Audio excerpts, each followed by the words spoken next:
Hello and welcome to the latest Blood Red podcast from the Liverpool Echo. I'm your host, Joe Rimmer. Frustrating, annoying, irritating, infuriating, maddening. Yes, Ian Doyle is here. Yeah, great. Yeah, and Paul Gorst here as well. You didn't get the big build-up. No. I don't need the big build-up. Don't want the big build-up. Who are you, by the way? Yeah, I'm your host, Joe Rimmer. Thank you. I did say that. Did you? Yeah, I wasn't and then launched into all those words. That was good, isn't it? Yeah. Nord. Sorry, we will Nord in a second. Sorry for those waiting on YouTube. Our producers put his blue flare out, and we can get cracking now. Plenty to talk about. Lots of referee stuff, post-match stuff. Yeah, 2-2 in the Merseyside derby last night, the last derby at Goodison, and it was kind of a non-event until that last-minute goal, and everything kicked off really. So we will get stuck into that shortly. But as Ian said, first of all, a big thank you to our friends. Nord is like Curtis Jones, isn't he? Running over and sort of protecting. Well, he was protecting, but fight your corner, won't they fight your corner. You went on the last pod, but we got some good feedback on Nord from one of our listeners who. This is a very strange analogy, but I'm quite interested to see where you're going with it. Carry on. I've done the analogy now. I've just moved on to the praise that we got from Nord, but. Anyway, to get the best discount off your NordVPN plan, go to nordvpn.com/bloodred. Our link gives you 4 months extra on a 2-year plan, and there's no risk at all with Nord's 30-day money-back guarantee. The link is in the podcast episode description box. We're on YouTube live, so if you'd like to ask a question, you'd like to make a comment, you'd like to say something about Michael Oliver, which I'm sure a lot of you are already doing, stick it in the chat, give us some stars, give us some thumbs up. All those nice things. Press the bell. Press the bell to subscribe. Right, I've got a couple of questions as well to get stuck into at some point. We will come to them. Actually, we'll come to one now. David Elferson emailed, and we had James Pearce on the pod on Monday, and he said, we want Andy. Andy Kelly. He said he misses. AK? He misses his booming voice. And he actually mocked up a picture of Andy on the Blood Red podcast for us, which was nice. Can we get Andy? I don't know whether he's an official club employee now, so I don't think he'd be able to come and give his honest, held opinions on players. Sadly, but it's nice to know. That Andy is still very popular. Blood Red original. So I think he was the man who first hosted the Blood Red, wasn't he? We all used to sit around iPhones. Yeah. I don't think he was the first host. Were you the first host? I think it was either. I think before that, it may have been him or me. We were one of the early two. Yeah. Who was it who coined the phrase though? The gel is very rich. Yes, he did. You, was it? That was not me. That was him. And when he had to plug an advert for Harry's razors. Yes, remember that one? Yeah. Not as seamless as you with Nord. Right. One of the great outtakes, which no one knows what we're on about. Yeah. Right. The inside baseball that reference. Right. Before we lose the rest of our audience, right, where to start? Gorsty, I thought we'd start with your verdict. Sort of went behind the scenes on what it was a very chaotic night. Certain mayors celebrating wildly, and others enjoying themselves behind the scenes. So Liverpool didn't perform that well. I don't think deserved the win, but did put themselves in a position to win on that last-minute equaliser. Just sort of tell us, before we get into the nitty-gritty of Michael Oliver, of the performance, of the goal, tell us what it was like at Goodison behind the scenes. I've just asked Ian Kroll, our producer, if Everton always sang Elton John.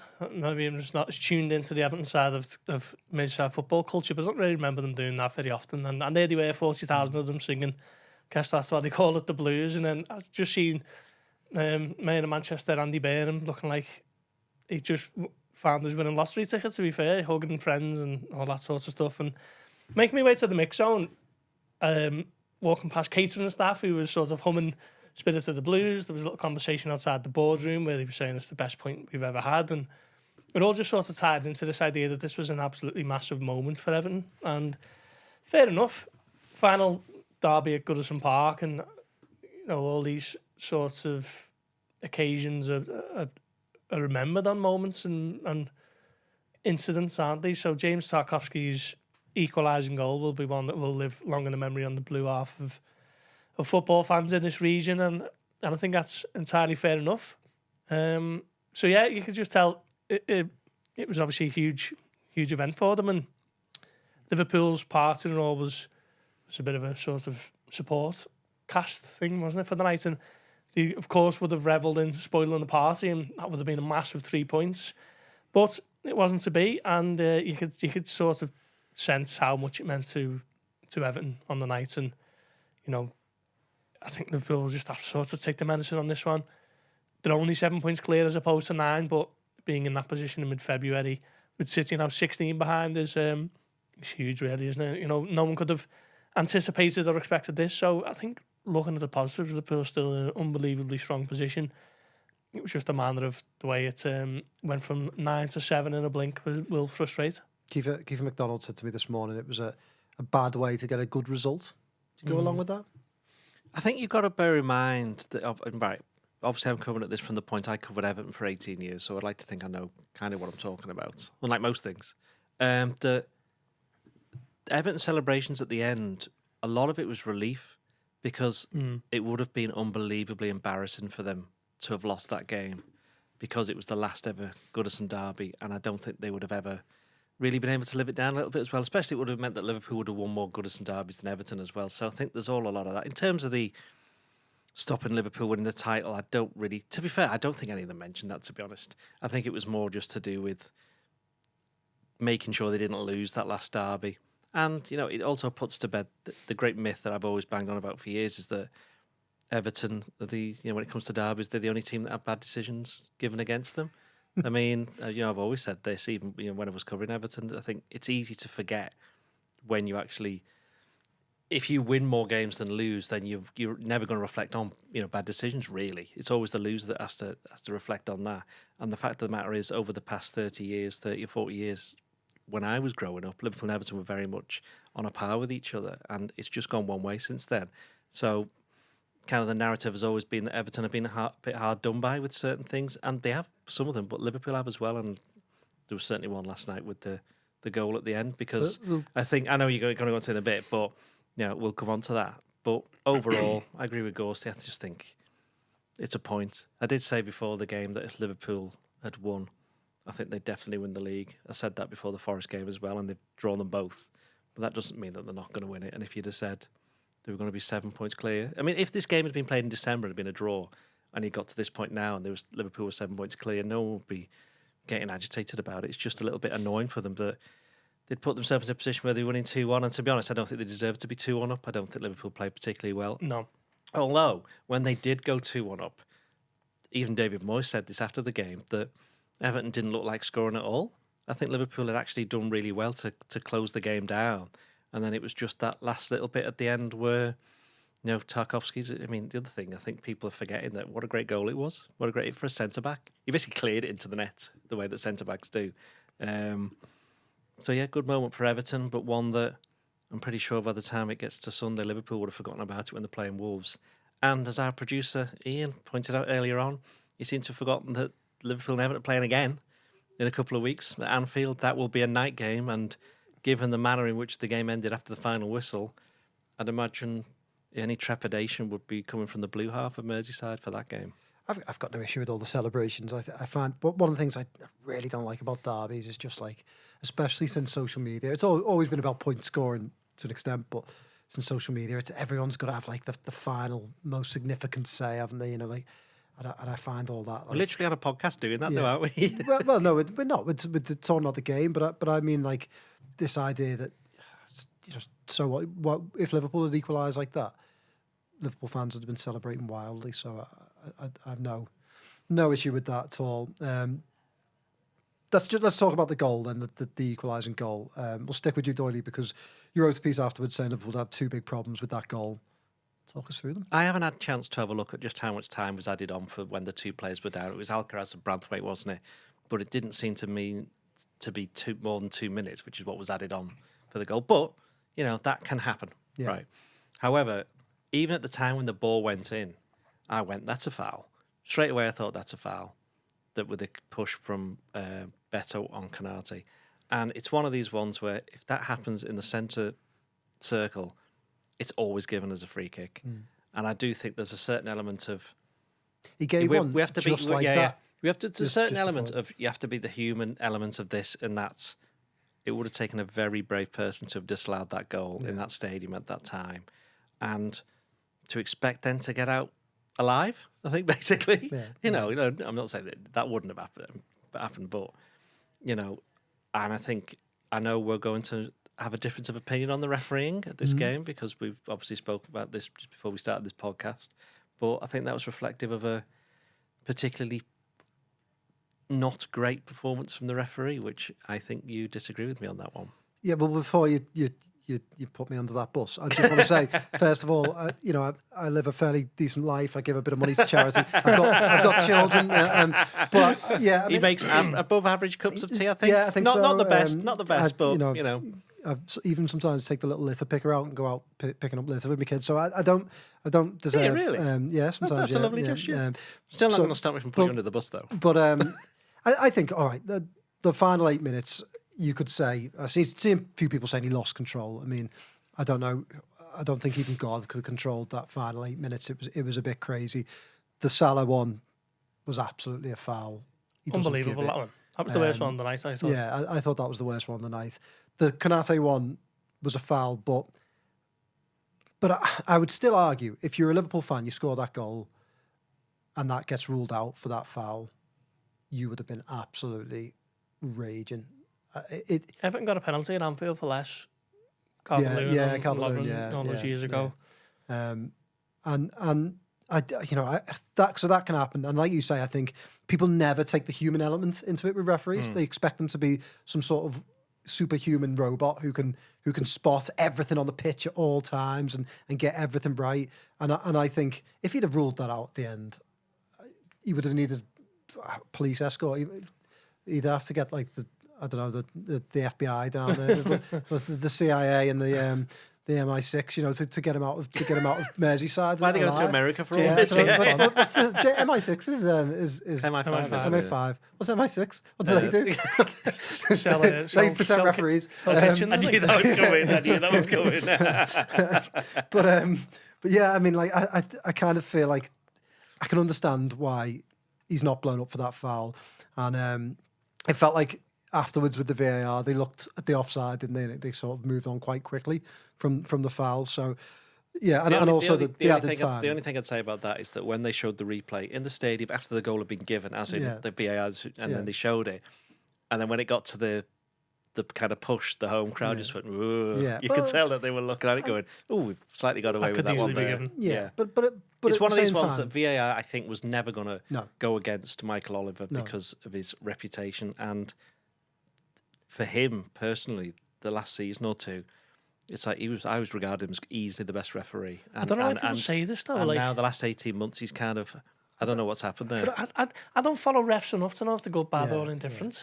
And this is it. And this that frustrates me about the whole talk around referees. Like I think that the PGMOL should bring in a thing where they just find one person who's given referees the most stick and they make them referee one Premier League game a year, and we'll see how well they do it, because it is impossible. And you go to the game last night, I'd love someone to go through all the decisions and tell me what was really the issue, because none of the decisions he gave, I think he gave 5 yellow cards in the first half. I've spoken to Everton fans, I've spoken to Liverpool fans, I've looked at tweets, I've seen, you've seen all that afterwards. I saw Everton fans going, the injustice of the game and Oliver's performance, and we still managed to get a point. And I was thinking, what injustice? The thing that done my head in about it most was just the fact of how whistle happy he was. The game couldn't develop because he seemed to be blown for free kicks every 10, 15 seconds. It's just, and it descended it too fast. At one stage, towards the end of the first half, the players were just looking to foul each other, and there was no football getting played. And it's like, well, Liverpool are getting suckered into this Everton game plan. But as a referee, you're damned if you do, damned if you don't. If you blow for everything, people accuse you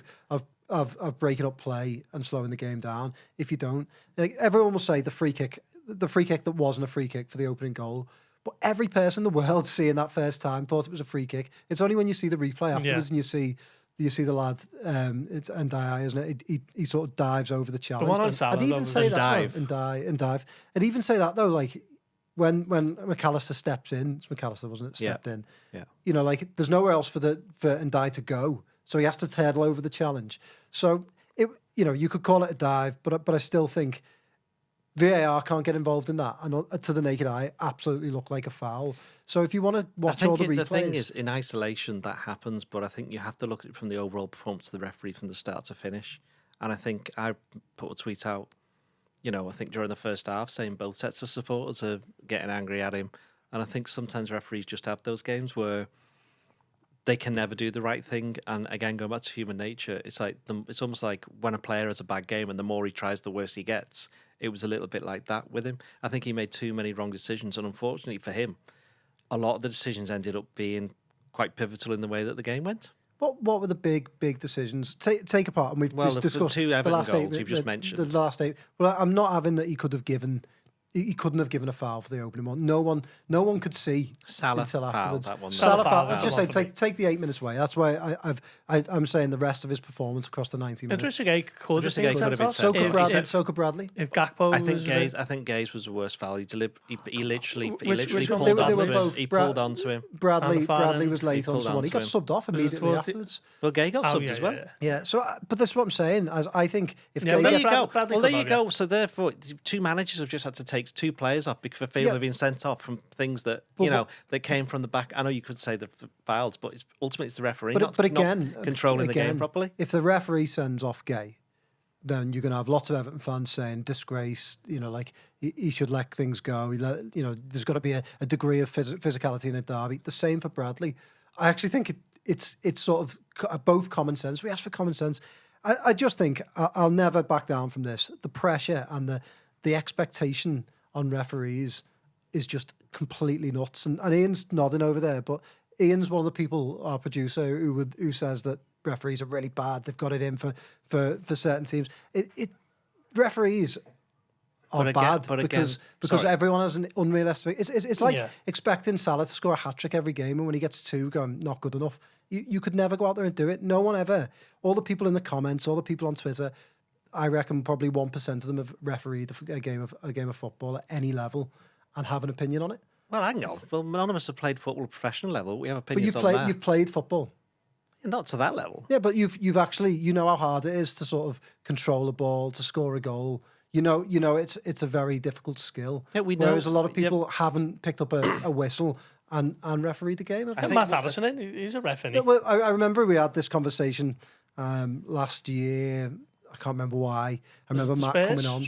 After Spurs, yeah, it would have been after that. And I think I said pretty much the same things and probably get a few death threats. But it's just referees I just don't get think you people get death threats to be fair. Just that's just, like I say, the thing that annoyed me the most is just the inability of the game developing. It just never really seemed to build up any head of steam, which obviously would have suited Liverpool. But like, obviously Everton fans, their prerogative, they're going to shout for every single thing that they think they can. But it just sort of reminded me towards the end of it. It was, I remember we used to play footy on like a Tuesday night with my mates, and they'd just argue over everything. Our ball, no, it wasn't. Yeah. And there'd be no footy getting played, and that was kind of what this derby descended into by the end of it. Yeah, but I don't mind that. That's like the kind of derby I got brought up with, So I don't really mind that so much. And it's up to Liverpool, as you said before, not to get suckered into that. Yeah. And in the last 20 minutes, they didn't. Partly because also I think Everton tied as well because they've been running around an awful lot during the game.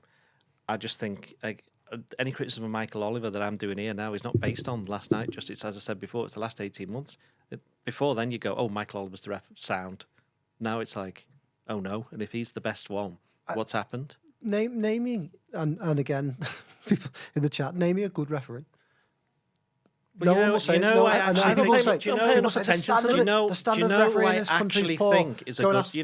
think is a good referee, and this is going to annoy people? Anthony Taylor. I think he's a good referee. I'm sure that will annoy people because they think every referee is bad. Yeah, of course. They cling to this mythical belief that referees should be Danny better. McAley or whatever his name is. I know who he is. He's Champions League ref. He seems to be quite good, but I don't care enough about him to know. Like, hang on. Can we just now stop talking about referees because that's not what we should be talking about here? The one thing I'd say, the worst decision last night he made was the Salah foul. That was a bad I thought was a very, very clear foul. And he was on his way to scoring goal of the month there. And it was almost like he wanted to make a point of like, you're not kidding me on when he was fouled. But as I say, I think, I still think the referee performance wasn't quite as bad as made out until that last 8 minutes, which became a bit crazy. But ultimately, I just don't think Liverpool handled the physical threat of Everton very well, which is a bit unusual, really, for Liverpool. But they got caught a little bit in the emotion of it all. they didn't play the team who was 16th. They got caught up in the final Merseyside derby and historic event for the city and all that sort of stuff, which can always happen to an extent. But I was surprised by the naivety of the team who were clearly top of the Premier League. I thought they might have had a little bit more street wiseness. Is that a word? Street wisdom about them? Street wisdom. Sounds like your album. Yeah. Your new rap album. I would listen to it. I wouldn't buy it. Download it on Napster. LimeWire. I thought, I don't know whether you got this vibe from being inside the ground. I thought Liverpool were trying to slow the game down, take the sting out of it, stop Everton from getting any momentum, but they did it to such an extent, especially in the first half and then coming out for the second, that they stopped playing. They were just kind of passing it around the back four when they got it, and then Everton were hustling and getting it back, and it just felt like Liverpool, especially in the early period of the second half, just didn't turn up. I think what happened ultimately is that he picked the wrong team, and Do you think? because he shouldn't have had. I think he couldn't have started with Nunes. I think Nunes has been a bit busy with the birth of his child, so he wasn't ready to start. But when Nunes comes on, and Diaz goes off to the left, immediately Liverpool score, and suddenly everybody looks better.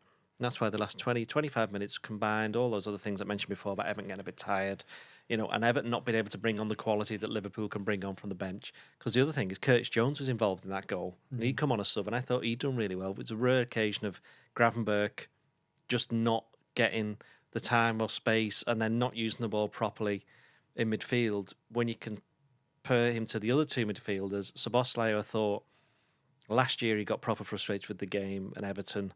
This year, in the first half, he got frustrated again.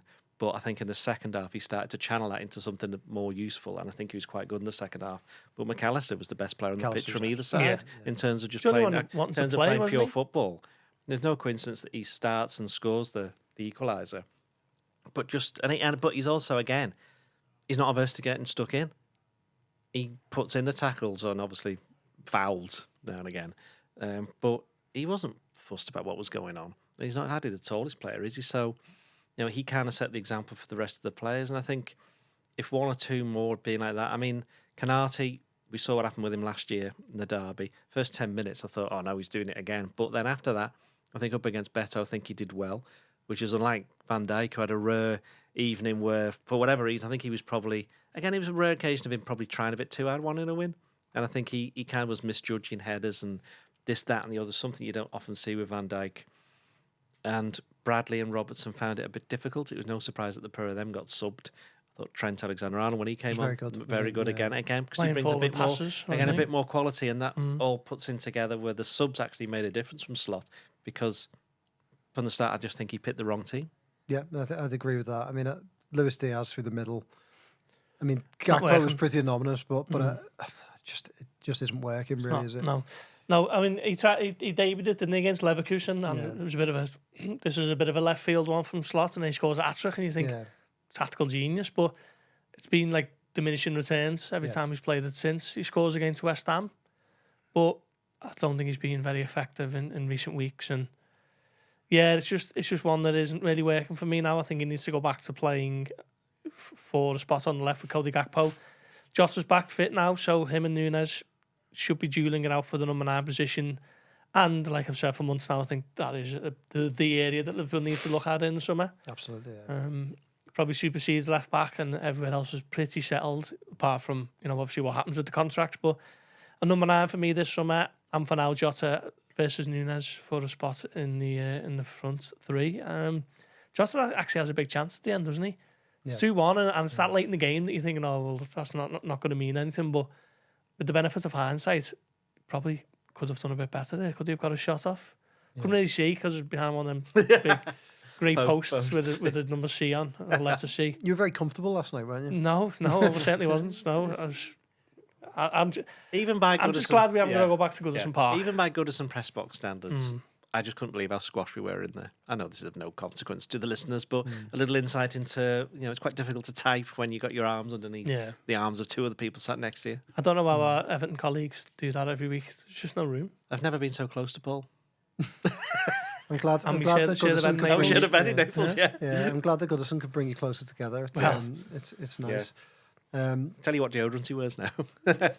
What do you think of left back? I thought Robertson did struggle a bit last night. And do you think that perhaps the talk about his position and his form is in his head a little bit? No, not really. I just think it's one of those things. It's one of those games, isn't it? Brad said Conor Bradley didn't play particularly well on right back. I just think it wasn't a game for Liverpool's attacking fullbacks until Trent gets on. And I thought one thing that Trent did well is that when he was clearing it, he was actually clearing it to Liverpool players. He wasn't messing about. He was like getting rid of it, but his passing is such that it was getting to Liverpool players and relieving the pressure. But then that was partly because Núñez was on as well by that point, and Liverpool had someone to kick the ball up to try and run after it because Diaz was getting a bit lost amongst all the man mountains in the Everton defence.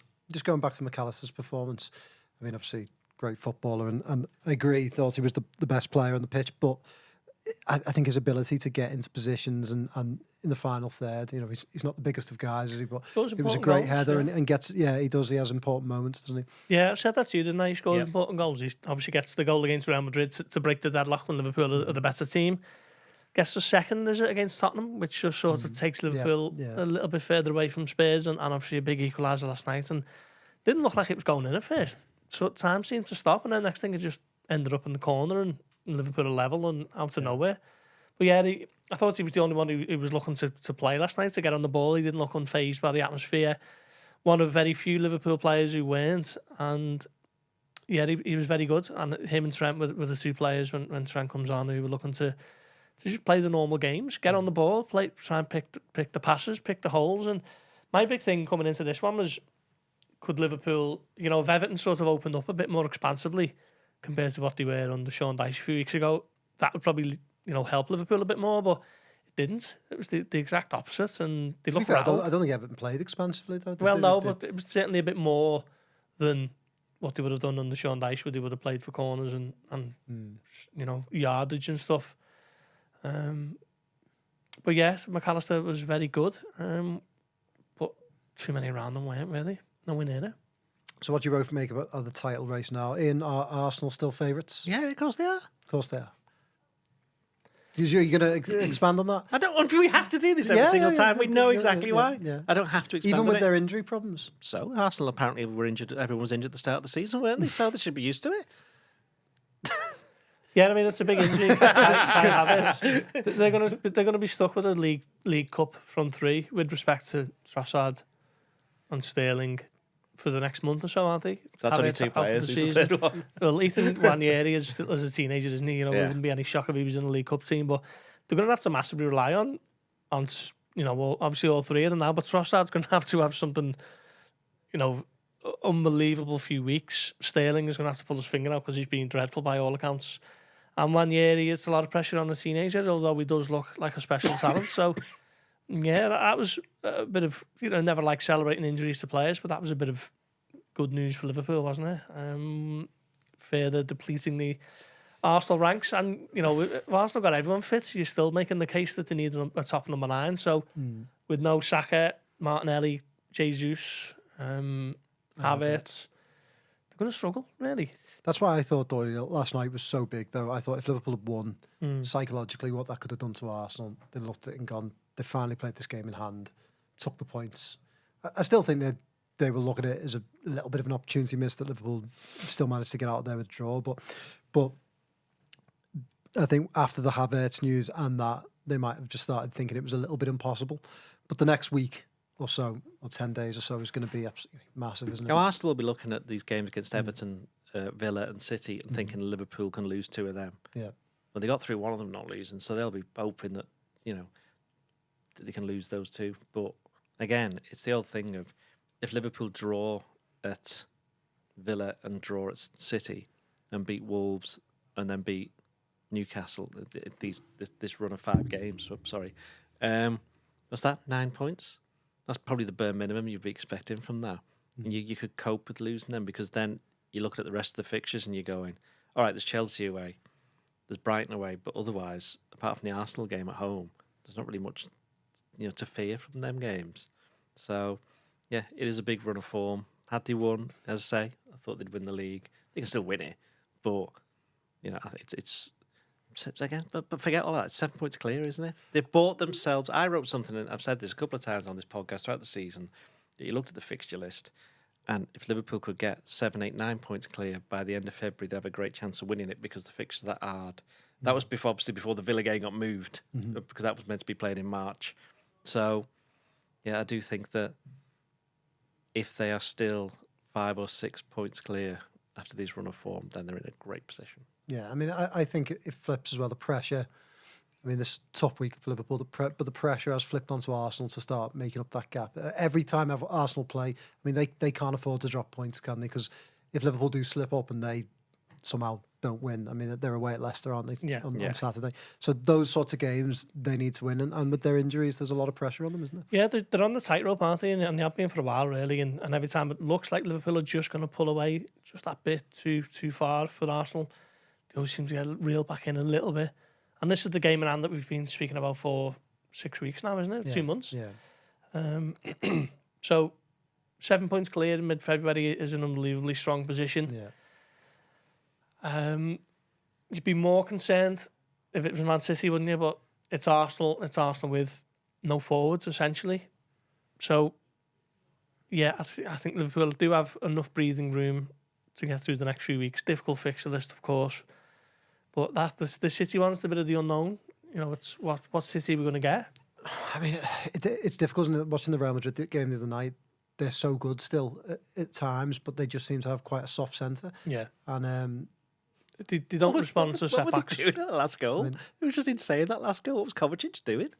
Just very strange. They seem to be making... I saw a stat that, like, the amount of sort of unforced, I know it sounds a bit tennis, but unforced errors that they've made in the last sort of 15 games is remarkable, and they've led of like 10 of the last 15 and gone on to lose a lot of them. So they don't handle setbacks in games. No, the mental strength has just seemed to have evaporated really, and obviously it's Liverpool still got 2 games to go before we're talking about that one properly. But that seems to me like a bit of an unknown at the moment. You know, could be massively favourable for Liverpool. It could be the most difficult game of the season. You're just not quite sure at the moment. But we know Villa's going to be tough next week.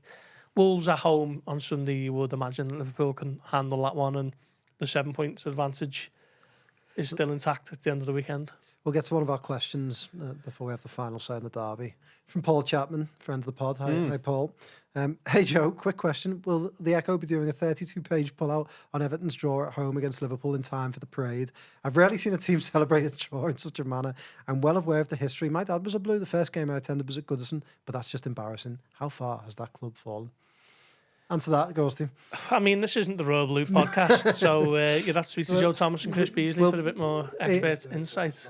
Ian can note that down for the Royal Blue. I think a question there from our producer Ian is, what about the 2-2 draw against West Brom, which from Klopp, where obviously Origi equalised in the last minute and Klopp took the players in front of the crowd, in front of the Kop, and he got slated for that.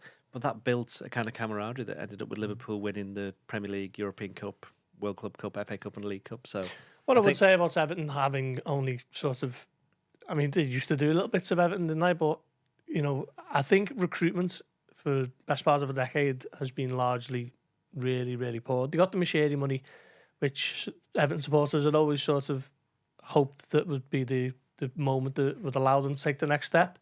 Because for so long under David Moyes and a little bit under Roberto Martinez, they looked like they were pushing top forward, didn't they? And then they squandered it. And then they got into a position where PSR was an issue and they haven't been able to spend money for 2 or 3 years. And it's had a knock-on effect on the quality of the squad, and they've probably made some bad choices for the dugout as well.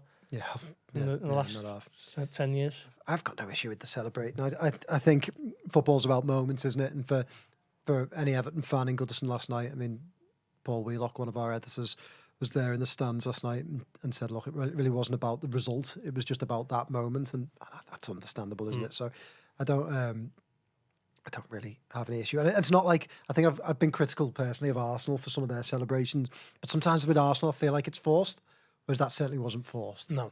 I think the Decore thing, though, kind of let himself down a bit there. Yeah, there was no need for that, especially like...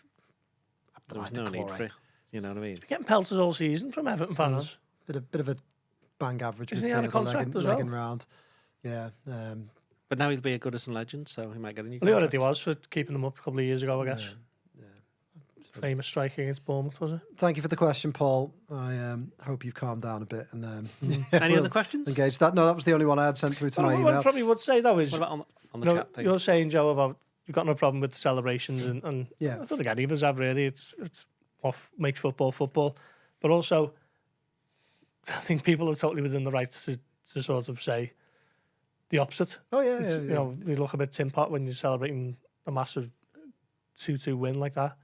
So I guess that's what makes football what it is. No, you're allowed, it is last minute equaliser in a derby. I think anybody would celebrate that. Let's be honest. That's happened many a time, especially when you look at the amount of times Liverpool have scored a last minute winner against Origi, Mane. There'll be a few more. So you can't really blame them for that and the occasion and everything. So fair play. I think this, from Everton's point of view, I would imagine. In fact, let's ask. Ian can nod. That was more about Everton celebrating Goodison than stopping Liverpool from doing anything. Yeah. Yes. Good. Yeah, that's it, and that's why it was an outpouring of emotion about that, wasn't it? And it reminded me a little bit. I think Liverpool played Man United in 1999, drew 2-2 at home, and everybody was happy. But there was the kind of realization it was going to make no difference to what was going on in the bigger picture. Yeah, the dust settles on this. Liverpool, like we said, 7 points clear, and there's positive elements to be taken. It's just a frustrating one. We haven't said much about Wolves at all. Which is there a slight worry now that Wolves? People are looking ahead at Villa, looking ahead at Man City, and there's games against Wolves, and like you've just said as well, Newcastle, and you shouldn't take these games as home bankers, should you? You know they're going to be tough as well. Yeah, no, they will. But I think the players will be professional enough. Certainly, Slot will to know that there's a job still to be done on Sunday. Don't anticipate too many problems there with the Wolves team who was really struggling, but still need to be taken care of professionally. So yeah, I think supporters are looking ahead a little bit to other games down the line, but the players won't be. Yeah, I mean Liverpool have been all business this season. Doyle, it's a Slot. It wasn't last night, but has been a very calm character by and large. But would it be a good thing for Liverpool to channel this frustration and anger at what they see as a bit of an injustice? Your man here wrote that in his verdict, saying exactly that. So, but he just answered the question, so I was just. Yeah, but I thought he might say it. I thought he might say it. Yeah, it's something Van Dijk spoke about. Actually, he said something about staying angry, and for him, he said he prefers to let it go and stay cool and calm, and that was why he didn't get involved in the nonsense at the end, because he knows it could easily have been a red card for him, and then he's suspended for whatever games it might be. So yeah, it depends. I guess it's different player to player, isn't it? Some players can foster that anger and frustration and know that you don't want to be feeling it again at the end of the Wolves game or whatever it may be, whereas other players would prefer to get it out of the system and move on. I know Cody Gakpo was a beacon of serenity when he walked out the mix zone on was it Wednesday night. To be fair, it was a beacon of serenity. You wouldn't have even known he'd he'd been playing. Couple of quick things, like sort of newsy things. Slot obviously didn't give his press conference last night. Do you want to explain why? Because under the touchline charter that was agreed between all the authorities and everybody else, the clubs. Sounds like the Magna Carta or something. Yeah. And the touchline Barons, charter, the Premier League Barons sign. Bayou Tapestry. There's like little etchings of somebody getting a yellow card and stuff. What was it? Oh yeah, right. So yeah, hieroglyphics. What it meant is that when a manager is sent off, or a head coach in this case is sent off, during the game or after the game in this case, that they cannot do any post-match media that they would normally do, because and then if their assistant, obviously the assistant should do it instead, and of course he got sent off as well, which meant that no one turned up for Liverpool's post-match press conference, which made it a little bit difficult for those who were doing the quotes pieces from that game. Yeah, so a couple of other things. Premier League have explained why Slot. There was some suggestion of an aggressive handshake, which isn't the case, is it? It's more aggressive language. Yeah, they put out a statement, didn't they, just before we started recording. And I've actually had a message off someone, Carl Markham, actually questioning what the situation is. They say foul, abusive. I have got it here. I should have got it up a little bit sooner now. offensive, insulting or abusive language to referee Michael Oliver, which is why he was dismissed. Didn't look too much like of you're from Newcastle angry altercation, did it? It didn't look them. Slot's shock at getting the red card. As As you well. said, If he's gone and thrown like a really bad verbal barb at him, and then he's gone red. He must have said it in a bit of an ironic Yeah. Pep Guardiola style sarcasm way, and Oliver's seen right through it. I don't know. I wonder whether it's been like a bleeping great game or Yeah. something like that along those lines, and he's got a red for it. Thing is, though, these refs are a bit precious when you're sending up people for stuff like that. Well, not all of them, just this one in particular over the last 18 months. You expect everyone to just crack on? Say, oh, great game, ref, without irony. It'd be great if the referees could just swear back at the players. I'd be all for that. Yeah. Someone's also asked, will Curtis Jones get more than one match ban? It was a second yellow, wasn't it? He was Yeah, sent no, off so for- no, he can't. So I it'll don't just think he be can now. Wolves on Yeah. on I Premier think League more have likely confirmed is that today, Curry yeah. getting an extended ban for inciting the crowd. Well, I do think there'll be something from the FA, won't there, about failing to control Control the players. players. And you're right. I wonder whether there'll be anything from Decore, but I think they'll just probably go with the control the players and try and move on after that. Let's read the statement out, because like I said, I've had someone actually querying this. So the Premier League have actually said Abdoulaye Doucouré and Curtis Jones were both sent off for 2 bookable offences in the 2-2 draw. The pair will each serve 1 match bans. Doucouré will sit out Everton's game against Palace, while Jones is suspended for the game against Wolves. Liverpool head coach Arne Slot was dismissed at the end of the derby for using offensive, insulting or abusive language. He is handed a 2-match touchline ban because obviously he was already sent off earlier in the season and was sitting out the Southampton game, wasn't it? Yeah. Was that the League cup game? Cup, League Cup game. The League Cup game. Yes. So Someone's saying, I don't know whether the Premier League have taken it down now. oh, good. And David Lynch saying that Slot will be on the touchline on Sunday. That must be what Carl's messaging me Yeah, about. okay. Then. Well, Yeah. sorry, we've been up in this podcast, so we'll have to quickly get out there and report the news. Before we go, should we just pick our teams and make our predictions for Wolves? I know we've barely spoken about it. I don't necessarily get the feeling that lots of people want to look at Wolves in depth. They should do, though. But, it's an important game. Same amount of it's a points very as you're going to important get game. from all the other It games. certainly is. But pick a team. Alisson, Alexander-Arnold, Kanate, Van Dijk and Robertson. Yeah, certainly bringing Trent back in. I think Bradley did okay, but Trent, you've seen immediately in the second half what he can add. Yeah, clean sweep there. Gorst in midfield. Obviously No Curtis, Jones. no. So the options are pretty limited, aren't they? Elliot maybe, but now I think. So when's the Villa game? Wednesday, Wednesday. Maybe there's a case for Elliot. Do you know what? Just to play devil's advocate, I'll take out Szoboszlai and I'll put in Elliot, Gravenberch and Mac Allister. I think you're right. I think Jones probably would have started this one, wouldn't he, if he wasn't? I think I would have started with Jones. Yeah. Probably instead of Gravenberch, to be honest. Yeah. But I'm going to have to go with... I think Szoboszlai, as I said, did enough in that second half to justify him staying in. And you can't drop Mac Allister because he's very good, and so Gravenberch has to play. But this is where, at the risk of going back over old ground, this is where this idea of another midfielder would have helped. Because he's just, for whatever reason, just not having Endo, is he? Endo is a very specific role in the squad, and it's not to be starting Premier League games. Yeah.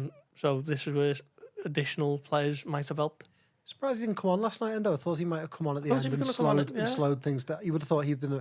Actually, been I ideal. can't remember. What was the last sub they made? Jota, wasn't it? For, Yeah. He just trying to maybe catch him on the break, but I thought he might have been good at slowing that down and winning a few fouls. He'd have been yeah, it's exactly why he's in the team, in the squad. He should have been brought on. Yeah. It's easy to say with hindsight, but I think I made the point in the blog with about 15 to go, I think. Yeah, I think I'd probably go with Elliot Sunday because I think you're going to want to rotate a little bit going into Villa, so Szoboszlai maybe for Villa, Elliot. But I think it's a close enough call, isn't it? Your forward line.